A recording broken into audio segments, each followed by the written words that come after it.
ప్రేక్షకులందరికీ నమస్సుమాంజలి. శుక్లాం భరధరం విష్ణుం శశివర్ణం చతుర్భుజం ప్రసన్నవదనం ధ్యాయేత్ సర్వవిఘ్నోపశాంతయే. అగజా ఆనన పద్మార్కం గజాననమహర్నిశం అనేకదంతం భక్తానాం ఏకదంతముపాస్మహే ఏకదంతముపాస్మహే. ఓం శ్రీ మహాగణాధిపతయే నమః. ఓం శ్రీ మాత్రే నమః. ఓం శ్రీ గురుభ్యో నమః. దేవానాం చ ఋషీణాం చ గురుం కాంచన సన్నిభం బుద్ధిమంతం త్రిలోకేశం నమామి బృహస్పతిం. అర్ధకాయం మహావీరం చంద్రాదిత్య విమర్దనం సింహికాగర్భ సంభూతం తం రాహుం ప్రణమామ్యహం. పలాస పుష్ప సంకాసం తార్కాగ్రహమస్తకం రౌద్రం రౌద్రాత్మకం ఘోరం తం కేతుం ప్రణమామ్యహం. ఈ మే నెలలో ముఖ్యంగా 3 గ్రహాలు, ప్రధాన గ్రహాలు రాహు, కేతు, గురువు, ఈ ముగ్గురు కూడా రాశి మార్పు చెందుతున్నారు. అందుకని ఈ రోజు మనం ఆ విషయమై చర్చించుకోదలుచుకుంటున్నాము.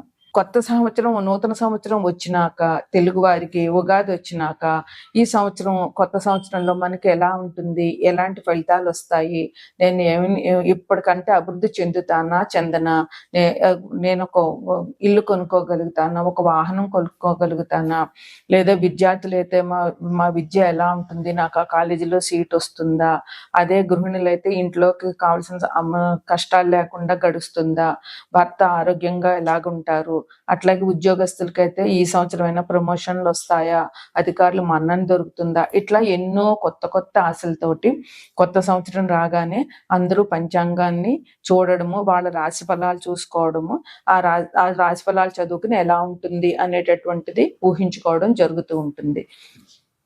అయితే ఇది మానవ సహజం.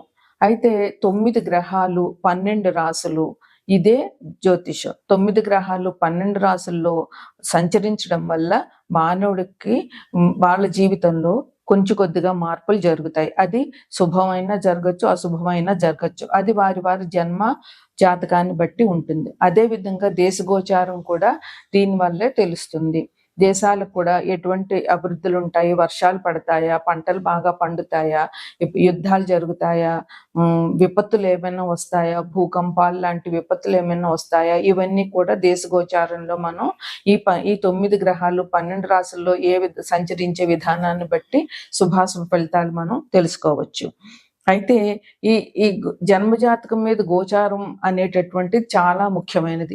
జన్మజాతకం ఎప్పుడో పుట్టినప్పుడు ఉంటుందా, అది ఆ రాశుల మీద, ఆ గ్రహాల మీద గోచారంలో ఏ రోజుకి ఆ రోజు గోచారం మీద ఆ గ్రహాలు సంచరించినప్పుడు వ్యక్తులకి శుభాశుభ ఫలితాలు జరుగుతాయి. అదే విధంగా దేశ గోచారం కూడా జరుగుతూ ఉంటుంది.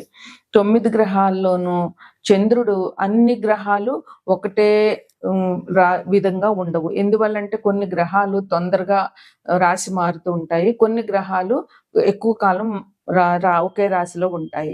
ఉదాహరణకి చెప్పుకోవాలంటే చంద్రుడు 2.5 రోజులు ఒక రాశిలో ఉంటాడు. అదే విధంగా శుక్రుడు, బుధుడు అయితే 30 రోజులు ఒక రాశిలో ఉంటారు. కుజుడు 40 లేదా 45 రోజులు ఒక రాశిలో ఉంటారు. ఇక ముఖ్యమైన ప్రధాన గ్రహాలైనటువంటి రాహువు, కేతువు, గురువు, శని, ఈ 4 గ్రహాలు మాత్రం ఒక రాశిలో ఒక సంవత్సరం పైనే ఉంటాయి. అందువల్ల వీళ్ళు ఒక రాశి నుంచి ఒక రాశికి సంచారం చేసినప్పుడు ఈ చిన్న గ్రహాలు ఒక 30 రోజులు, రవి 30 రోజులు ప్రతి నెల 14-15 తారీఖుల్లో రాశి మారుతూ ఉంటారు. ఈ 30 రోజుల్లో మనకు కలిగే ఫలితాలు మంచి అయితే ఆనందిస్తాము, ఒకవేళ చెడు జరిగినా కొంచెం కాలం కనుక ఓపికగా ఉంటాము. కానీ ఈ 4 గ్రహాలు, పెద్ద గ్రహాలు ఏవైతే ఉన్నాయో ఇవి ఒక రాశిలో ఒక సంవత్సరం కంటే ఎక్కువ ఉండడం మూలంగా ఈ గ్రహాలు ఇచ్చే ఫలితాలు వ్యక్తుల జీవితాల మీద బాగా ప్రభావితాన్ని చూపిస్తాయి. అయితే ఆ గ్రహాలు ఇప్పుడు మారుతున్న గ్రహాలు ఏంటంటే, శని ఉగాది రోజున మార్చి 29వ తారీఖున కుంభరాశి నుంచి మీనరాశికి వచ్చారు. ఈ మీన రాశిలో శని 2.5 సంవత్సరాలు ఉంటారు. అందువల్ల కుంభరాశికి, మీనరాశికి, దాని తర్వాత రాశి అయిన మేషరాశి, ఈ 3 రాశుల్లో పుట్టిన వారికి ఏలినాటి శని ప్రభావం తప్పకుండా ఉంటుంది. అదే ఇంక తర్వాత ముఖ్య గ్రహమైనటువంటి గురువు, ఆయన ప్రస్తుతం వృషభ రాశిలో సంచరిస్తున్నారు. అయితే ఈ వృషభ రాశి నుంచి మిథున రాశికి ఈ నెల 15వ తారీఖున గురువు వృషభ రాశి నుంచి మిథున రాశికి మారుతారు. ఈ మిథున రాశిలో ఆయన 1 సంవత్సర కాలం ఉంటారు. అయితే గురువు అతిచారం ఈ సంవత్సరంలో ఉండడం మూలంగా మిథున రాశి నుంచి కర్కాటక రాశిలోకి మారి మళ్ళీ వెనుకకి మిథున రాశికి ప్రవేశిస్తారు. ఇది గురు సంచారం. మళ్ళీ వచ్చే సంవత్సరం జూన్ 7-8 తారీఖుల వరకు కూడా గురువు మిథున రాశిలోనే ఉంటారు. తరువాత ముఖ్యమైన గ్రహాలు ఏంటంటే రాహువు, కేతువు. రాహువు, కేతువు కూడా ఈ నెల 19వ తారీఖున రాశి మారుతున్నారు. అంటే ప్రస్తుతం రాహు మీనరాశిలో ఉన్నారు. మీనరాశి నుంచి రాహువు కుంభరాశికి ఈ నెల 18-19 తారీఖుల్లో మారుతారు. అదే విధంగా కేతువు కూడా కన్యా రాశి నుంచి సింహరాశికి మారుతారు. ఈ 2 గ్రహాలు కూడా 18 నెలలు ఒకే రాశిలో ఉంటాయి. అందువల్ల ఈ రాహు, కేతువు, గురువు, శని వీరిచ్చే ఫలితాలు వ్యక్తుల జీవితాల మీద బాగా ప్రభావాన్ని చూపిస్తాయి. అయితే ఏ ఒక్క గ్రహం కూడా పూర్తిగా మంచి ఫలితాలను ఇవ్వదు, అలాగే పూర్తిగా చెడు ఫలితాలను కూడా ఇవ్వదు. ఏ గ్రహం మంచిదని కానీ చెడుదని కానీ చెప్పలేము. ఎందుకంటే అన్ని గ్రహాలు మంచిని ఇస్తాయి, అన్ని గ్రహాలు చెడు ఫలితాలను ఇస్తాయి. అయితే చెడు ఫలితాలైనా మంచి ఫలితాలైనా ఎట్లాగొస్తాయి అంటే మనం చేసే కర్మల్ని బట్టే ఉంటాయి. మనం మంచి చేస్తే మనకి మంచి జరుగుతుంది. మనం ఎవరికి అపకారం చేయకుండా ఉంటే మనకి దేవుడు అపకారం అన్నది చేయడు. అది మనకి మన భగవద్గీతలోనూ లేదా బాబా చెప్పే సూక్తులోనూ అన్నిట్లోనూ ఉంటాయి. నువ్వు ఏది ఇస్తావో అదే నీకు దొక్కుతుంది అని. అందువల్ల మనం పెద్ద మనసు ఎవరి నాశనాన్ని కోరుకోకుండా, ఎవరికి అపకారం జరగాలని కోరుకోకుండా మనం నిర్మలమైన నిశ్చలమైన భక్తితో దేవుణ్ణి పూజించినట్లయితే మనకి తప్పకుండా మంచే జరుగుతుంది. అప్పుడు గ్రహాలు కూడా మనకు అనుకూలంగానే ఉంటాయి. నిజానికి శని భగవాన్ గురించి అందరూ చాలా భయపడిపోతారు. కానీ శని భగవానుడు అంత ప్రమాదకరమైన గ్రహం కానే కాదు. మనం మంచి చేసినప్పుడు శని భగవానుడు నిష్కర్మంగా పేద ధనిక భేదం కానీ ఎటువంటి భేదాలు లేకుండా నిష్పక్షపాతంగా ధర్మానికి ఫలితాన్ని ఇస్తాడు. మనం మంచి చేసినట్లయితే శని భగవానుడు మంచినే ఇస్తాడు. మనం కష్టపడి పనిచేసినట్లయితే మన కష్టానికి తగిన ఫలితాన్ని ఇస్తాడు. వృద్ధులకు సేవ చేయడము, పేదవాళ్ళకి సహాయం చేయడము, వాళ్ళకి దానాలు చేయడము, ఇట్లాంటి వాటి వల్ల మనం వాకింగ్ చేయడము, కష్టపడము ఉంటే శని భగవానుడు చాలా మంచి చేస్తాడు. అదే విధంగా గురుగ్రహం అయితే గురువు అసలు అపకారం అన్నది ఎవరికి చేయడు. ఒకవేళ మనకి బాగలేకపోతే మన జాతకంలో అపకారం మాత్రం జరగదు. మంచి జరగకపోయినా గురుగ్రహం మనకి ఏంటంటే దైవ మార్గంలో వెళ్ళమని సూచిస్తాడు.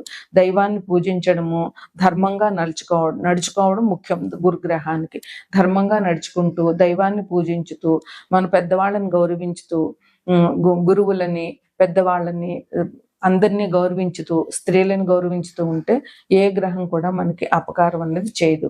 రాహుకేతువులు అంటే ఇంకా రాహువు మాయాజాలం, మనని మాయలో ముంచేస్తాడు. మనకి ఏదో చిన్న ఆశ పెడతాడు, ఆ ఆశని పెద్దది చేస్తాడు. మనకి ఆశని మనం తప్పించుకోవడం చాలా కష్టం అవుతుంది రాహుగ్రహ ప్రభావం వల్ల. రాహు మన జాతక చక్రంలో గోచారంలో ఉన్నట్లయితే మనకి చేసే పని మీద లేదా డబ్బు మీద వీటి మీద ఆశను పెంచేస్తాడు. అది పెద్దదైపోయి మనకు ఆ రాహుగ్రహ ప్రభావం పోయేదాకా మనం ఆ మాయలోంచి బయటపడలేము. అందువల్ల రాహు విషయంలో కొంచెం జాగ్రత్తగా ఉండాలి. ఇంకా ఏంటంటే సాఫ్ట్వేర్ రంగం మొత్తానికి రాహువే కారణం. అదే విధంగా విదేశీయానం చేయాలన్నా, మతాంతర కులాంతర వివాహాలు జరగాలన్నా రాహు ప్రధాన పాత్ర వహిస్తాడు. ఇక కేతువు, రాహుకేతువులు ఇద్దరు ఎప్పుడు కూడా ఆపోజిట్ గా ఉంటారు. అంటే రాహుకు ఉన్న ఆపోజిట్ రాశిలోనే కేతు ఉంటారు. ఈ కేతువు ఏంటంటే మనకి ఎంతసేపు మోక్షాన్ని ప్రసాదించడానికి ప్రయత్నిస్తారు.